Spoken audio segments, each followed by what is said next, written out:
2. Mudando por fora, mas não por dentro. O Palácio de Cosmos era a maior obra de engenharia daquele tempo. Tratava-se, na realidade, de um conjunto de imponentes edifícios construídos com pedras retangulares de granito rústico. O Palácio do Trono, onde o rei Apolo dava audiência, inclusive para os reis do seu império.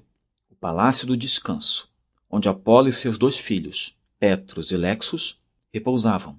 O Palácio da Sabedoria, onde os conselheiros recebiam nobres, comerciantes e militares.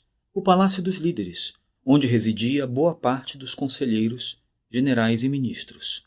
A Biblioteca de Cosmos, cujo acesso era proibido. O Palácio do Exército, que além de funcionar como um depósito de armas, era ainda uma imensa arena para treinamento e espetáculos militares. O Teatro de Cosmos, um anfiteatro a céu aberto, o grande Stadium, que recebia corridas de cavalo e batalhas entre gladiadores. Além das praças, o terreno do palácio era pontuado por fontes e jardins. O mundo deslumbrava-se com todo o complexo do Palácio de Cosmos, e visitá-lo era o sonho da maioria da população mundial. Por fora, parecia um ambiente repleto de alegria, onde havia malabaristas e palhaços divertindo os visitantes, mas para quem estava dentro era bem diferente. O palácio era quadrado, com 1 quilômetro de cada lado, e a imensa muralha que o cercava tinha 12 metros de altura. Havia belas torres de vigia a cada 200 metros. O portão da entrada central, feito de ferro fundido, com 2 imensos leões, símbolo do reino, estampados em cada folha, tinha 5 metros de altura e 8 de largura. 120 soldados se revezavam dia e noite para garantir a segurança do palácio. Após a catástrofe, além dos antigos meios de transporte com tração animal, havia embarcações que, usando a energia do vento, levavam 1 ano para dar a volta ao mundo. 1 semana depois de ficarem cara a cara com o estranho tufão, Malthus e Petros passeavam na mesma praça, e o mestre ensinava outras importantes lições para o príncipe. Os alimentos nutrem o corpo, o conhecimento, o intelecto. Sem os primeiros, o corpo morre. Sem o último, a mente adoece. Então por que as escolas não existem mais? O garoto indagou. Porque os profetas do Novo Mundo concluíram que as escolas e universidades falharam em produzir pensadores capazes de prevenir a catástrofe. Elas davam diplomas a meninos, sem compromisso com a humanidade, que pensavam somente no próprio umbigo. Os profetas também defenderam a tese de que as escolas preparavam as pessoas para consumir produtos, e não ideias, ou seja, para o mercado, não para a vida. E isso era verdade? Em parte. Algumas escolas eram celeiros de pensadores generosos que tinham paixão pela espécie humana, mas infelizmente não eram muitas. Então eles foram radicais. Banir as escolas foi um erro imperdoável, mas os seres humanos, quando estão enfurecidos, são controlados pelo instinto, asfixiam a razão. Malthus estava certo. A humanidade voltara a se comportar como na Era das Trevas, tempo dos gladiadores, sangrando nos estádios. E os livros? Por que foram proibidos?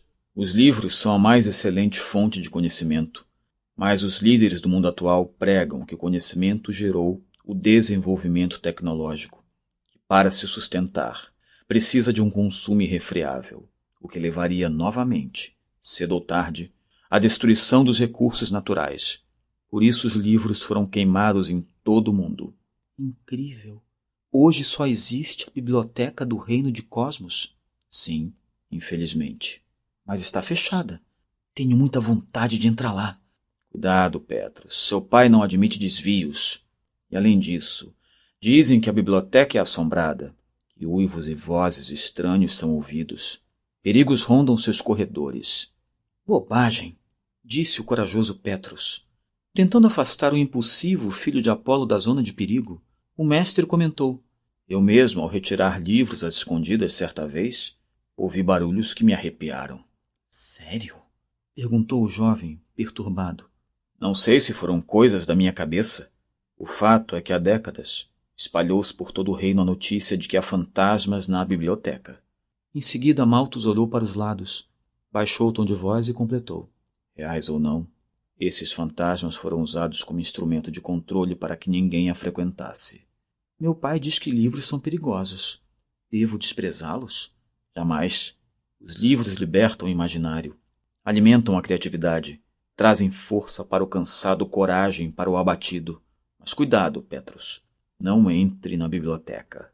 Um dia lhe darei alguns exemplares para que os leia longe da vista das pessoas. Se alguém te vir lendo, você será punido. Malthus respirou profundamente e ergueu os olhos em direção ao céu. Estava tenso. Em seguida fitou a face do jovem e inteligente príncipe.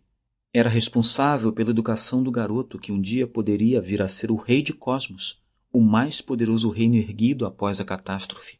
Mas as ideias que ensinava Petrus eram revolucionárias demais. Se o rei Apolo e seus conselheiros viessem a descobrir seu conteúdo, a cabeça do mestre rolaria, e o garoto também seria condenado. Se armaram para a rainha, não poupariam um filho, pensou. Ao ser condenada em prantos, a rainha Helen implorara ao marido, o rei Apolo, que deixasse Malthus educar Petrus e Lexos, seus únicos filhos.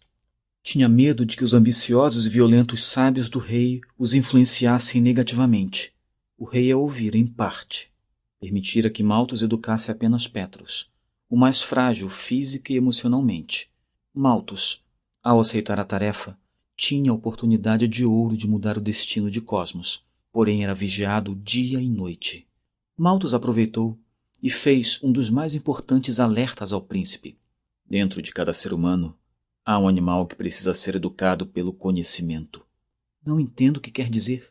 Raiva, ódio, ciúme, inveja, desejo de vingança, ansiedade pelo poder. Todos esses fenômenos são atalhos mentais gerados pelo instinto animal que existe em cada um de nós. Cuidado, Petrus. Você será testado de todas as formas. Eu? Por quê? Você será pressionada a usar esses atalhos mentais para destruir seus inimigos. Mas não ceda. Domestique a fera que está dentro de você. Mas eu sou tão impaciente. Como faço isso? Nem eu sei.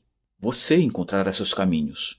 Petrus colocou as mãos na cabeça e, revelando enorme capacidade intelectual, perguntou: Os livros podem me ajudar a ter autocontrole? O mestre meneou a cabeça positivamente. Se usá-los bem, sim. E preocupado, olhou ao redor e falou num tom quase inaudível. Eles podem prepará-lo para, no futuro, corrigir os graves erros do reino de Cosmos. Como assim? Observe a escravidão, a corrupção, as injustiças, os coliseus, a necessidade de ser o centro das atenções, as disputas, a vaidade, a ambição irrefreável, os privilégios de uma minoria. Os seres humanos mudaram por fora, mas não por dentro. Você está dizendo que os erros que levaram à catástrofe retornaram? Isso é muito triste, lamentou o príncipe, perplexo. Exatamente. Mas nunca diga isso a ninguém, muito menos a seu pai e seus conselheiros. Nem comente com seu irmão. Durante 5 décadas depois da devastação da humanidade, os povos viveram em plena harmonia.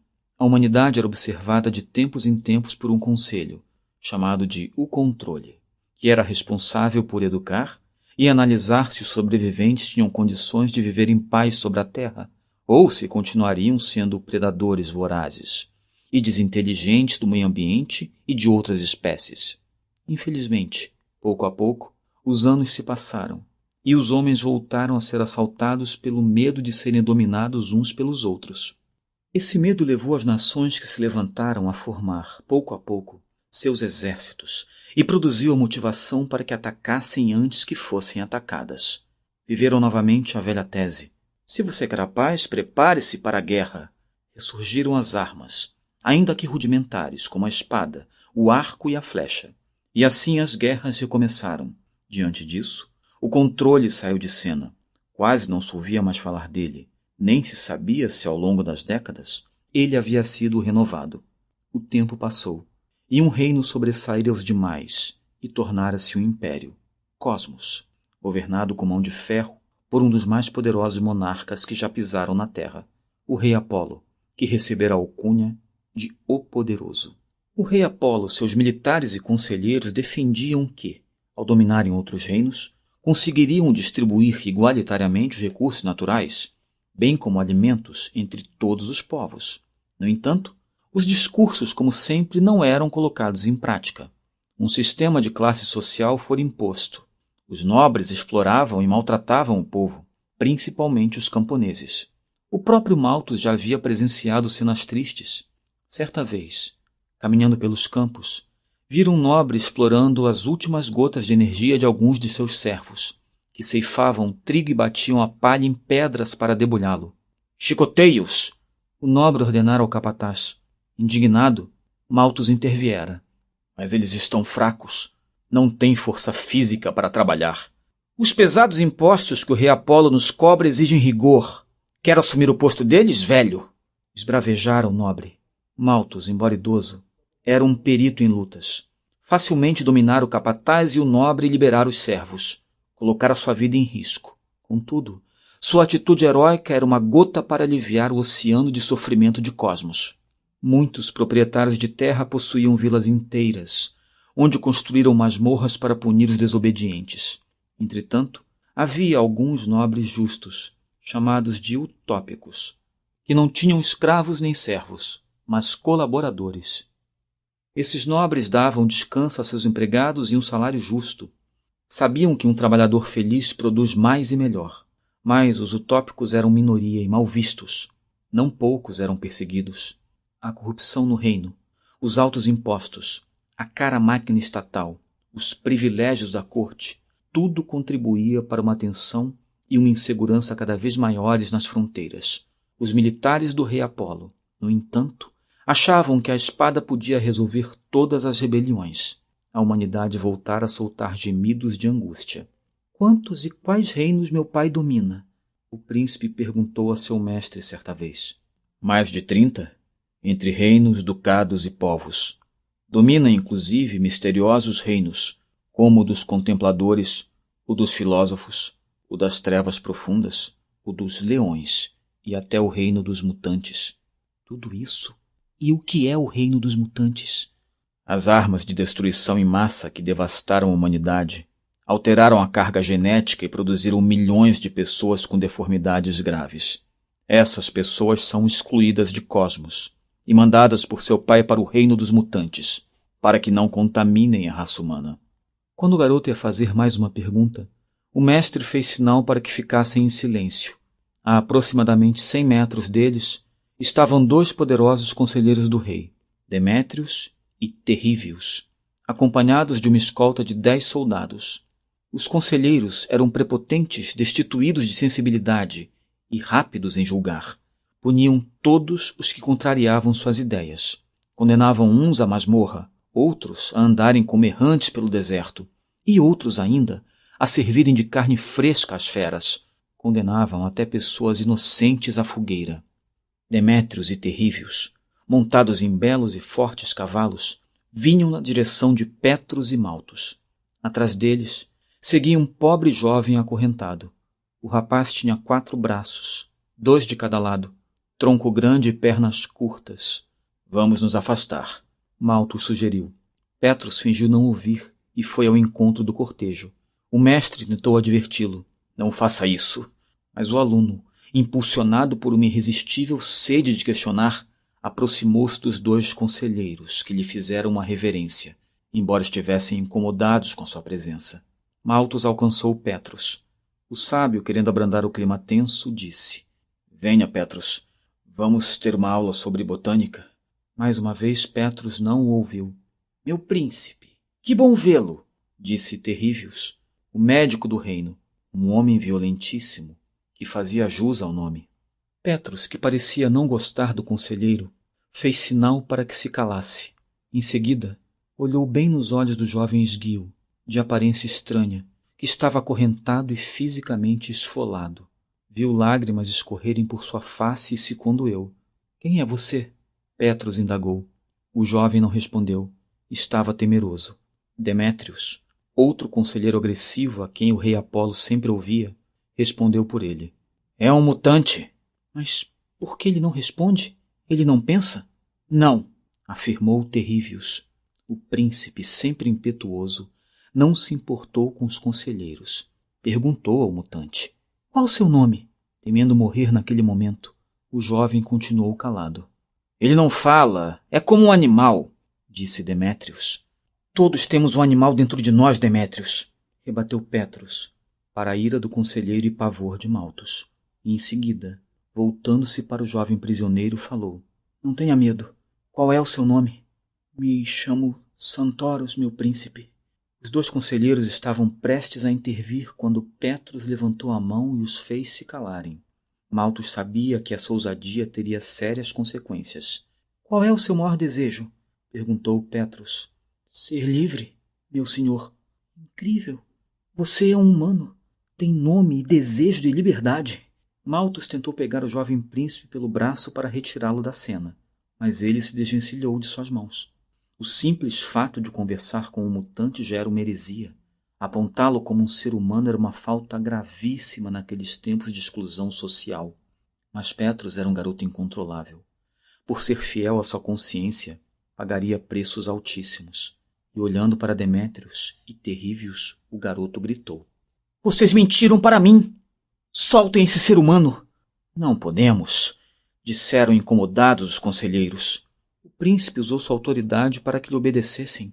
Eu, Petros, filho de Apolo, o grande rei de Cosmos, ordeno: soltem-no! Apesar de indignados, os dois obedeceram e deram ordens para os soldados soltarem o mutante. Santoros apertou as mãos de Petros. Ele agradeceu com uma reverência. Em seguida, partiu correndo. Seu pai ficará irado, príncipe Petros, disse Terrívios, tentando controlar seu agitado cavalo. Meu pai é um rei justo, conselheiros. Entenderá o meu gesto, respondeu o garoto ingenuamente. Esse episódio marcou o início de uma série de graves problemas que Petros enfrentaria no reino.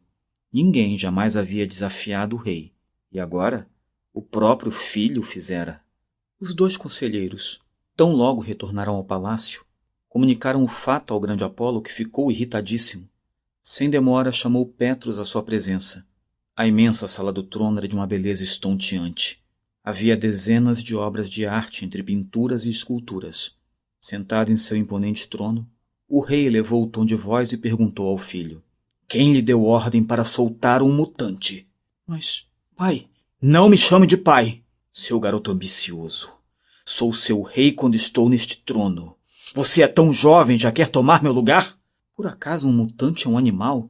Ser diferente não quer dizer que não seja um ser humano, disse o príncipe desafiando Apolo, porém num tom ameno.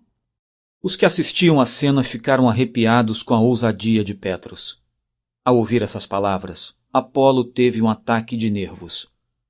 Elevou ainda mais o tom de voz diante de seu impetuoso filho. Cale-se! Quem é você para me questionar? Os mutantes foram excluídos há muito tempo. Podem contaminar a raça humana. E além disso são violentos. Mas Santoros parece amável e tem o sonho que todos nós temos, o de ser livre. Furioso pelo filho tê-lo enfrentado mais uma vez, o rei disse: Garoto estúpido, você me envergonha. Liberdade pode ser um perigo para quem não sabe o seu significado. Você ficará trancado em seu quarto por uma semana para refletir sobre sua petulância. Sai da minha presença! Agora! Com os olhos umedecidos, o garoto abaixou a cabeça. Seu pai o decepcionara muitíssimo, e ele, por sua vez, frustrara intensamente o pai. A partir desse dia, o garoto, que estava desenvolvendo uma mente livre, e seu pai, que queria controlar o mundo, entraram em rota de colisão. Muitos conselheiros e militares aprovaram a correção imposta por Apolo. Demétrios e Terrívios se deliciaram com a atitude do rei. Manipuladores e ambiciosos preparavam Lexos, o irmão gêmeo de Petros, para assumir o trono e dominar o reino com mão de ferro. Sabiam que Petros era muito inteligente e que Malthus poderia atrapalhar seus planos, mas não hesitariam se tivessem de eliminá-los.